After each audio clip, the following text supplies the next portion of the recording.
আসসালামু আলাইকুম রহমতুল্লাহি অবরাকাতু। সুপ্রিয় দর্শক, অনেক সময় আমাদের নিকট এই টাইপের কিছু ইমেজ আছে, এগুলোকে বলা হয় লক ফুটেজ। তো ক্লায়েন্ট আমাদেরকে বলে এই ছবিটিকে কালার গ্রেড করে দিতে এবং ন্যাচারাল একটা ফিল দিতে। এই টাইপের ছবিগুলোকে আমরা জাস্ট কয়েকটি ধাপ অনুসরণ করি, সুন্দর কালার গ্রেড করতে পারবো এবং এই ছবির মূল যে কালারটা সেটাকে আমরা অনায়াসে ফুটিয়ে তুলতে পারবো। তো চলুন আমরা শুরু করি। আমি এখানে মূলত তিনটি ছবি রেখেছি। এই ৩ টি ছবি মূলত লক ফুটেজ, যেগুলোকে আমরা কালার গ্রেড করব।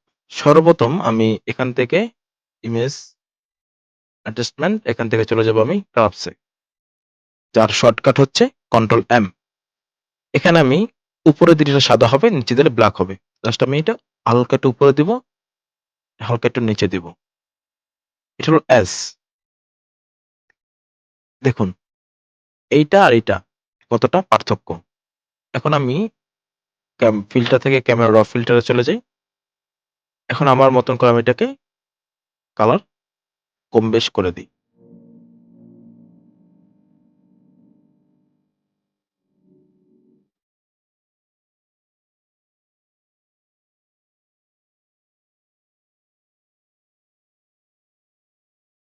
দেখুন নিচের এই ছবিটির ফ্ল্যাটে ভাবটা একবারে দূর হয়ে গিয়েছে এবং ছবির যে মূল যে ন্যাচারাল ফিলটা সেটা আমরা ছবিতে আনতে পেরেছি।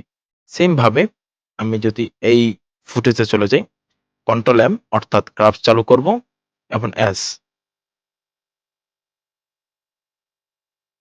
দেখুন ছবির ডিটেলটা কতটা স্পষ্ট ফুটে তুলছে। সেম ভাবে আমি এই ছবির ক্ষেত্রে কন্ট্রোল এম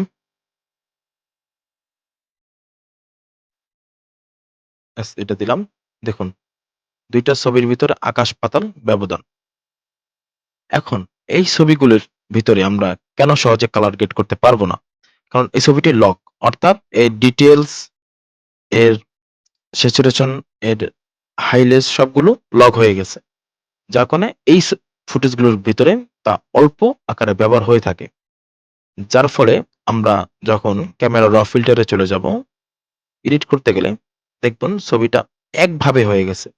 অর্থাৎ ছবির ডিটেলটা একসাথে এসে পড়েছে। আপনার যা এডিট করবেন তা ভাগ, ভাগ করে আপনার ডিটেলটাকে ফুটিয়ে তুলতে পারবে না।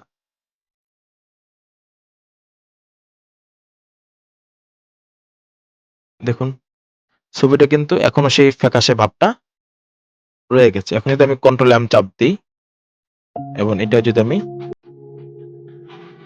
দিই, দেখুন ছবির এখন ডিটেলটা আগের থেকে বেটার হয়েছে।